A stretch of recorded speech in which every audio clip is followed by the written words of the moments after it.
I believe the piece of legislation that I introduced, Restoring America's Wire Act, is a states' rights bill. What I don't want is to have gaming coming to Provo, Utah, and Salt Lake City. That's our choice. That's our state's right to say, no, you're not going to be gaming in the state of Utah. That's our decision. And that is the state's right that by pushing gaming online, we're having to deal with. I'm wondering if there's not a better way to do what we want to do in South Carolina, where it's not legal, but still allow New Jersey and Nevada to do what they want to do, which is to use technology instead of regulation. If we could figure out a way to make sure that only New Jersey residents gambled online in licensed New Jersey enterprises using technology, isn't that another way to accomplish what you want to accomplish? I'm opposed to gambling. But that being said, I'm also a supporter of the 10th Amendment and our Constitution and the right of states.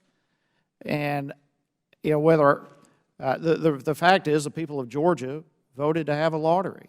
And I also know that the Georgia lottery has been in recent years exploring online sales, and in fact they've contributed and invested a considerable amount of money to ensure that those sales that customers make are in accordance with both state and federal law. So all that being said, if the technology exists to ensure that online sales are kept away from minors and kept within the state of Georgia alone, why does the federal government have a role to play? For anybody to argue that the internet can be walled off and used in just these certain boundaries, it's a joke. Come on. Nobody with a straight face is going to come before the American people and say, well, the internet, it's just for the people of Nevada, or it's just for the people of Rhode Island. You kidding me? The notion that you have ordinary South Carolina citizens who are somehow playing a Las Vegas online casino has no basis in reality or fact. You kidding me? Briefly describe a casino-grade geolocation system to me. No, I do not have information about that. I cannot provide information on that.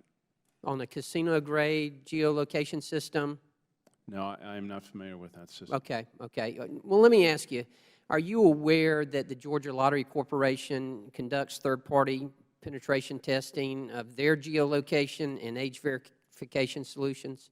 And this is very important to me. I know it's somewhat specific to my state, but the Georgia Lottery has been very successful, and by statute, all of those proceeds from that go to education. So we're looking at potentially losing $10 million in revenue directly to education. So that's why it's of concern to me. Our goal at this hearing is to discuss what the Department of Counsel failed to do. Hear from federal, state, and local law enforcement officials who have expressed concerns with online gaming, including its potential to be used for money laundering, terrorist financing, fraud, and other criminal activity. Has the FBI had any successful convictions of a regulated gambling operator, or have you seen an increase in criminal activity through the regulated gambling sites? I don't have the specific details regarding that. I can take that back and see whether that does in fact exist. And whether or not heard the testimony, I've been pretty astounding that Mr. Campbell could come representing the FBI to talk about the problems of regulated internet gaming and not be able to cite a single case in which it's been the problem or give us any statistics that indicate it is a problem. And Attorney General, how you can use the 10th Amendment argument to say that federal regulation gives you more states' rights is kind of jabberwocky to me.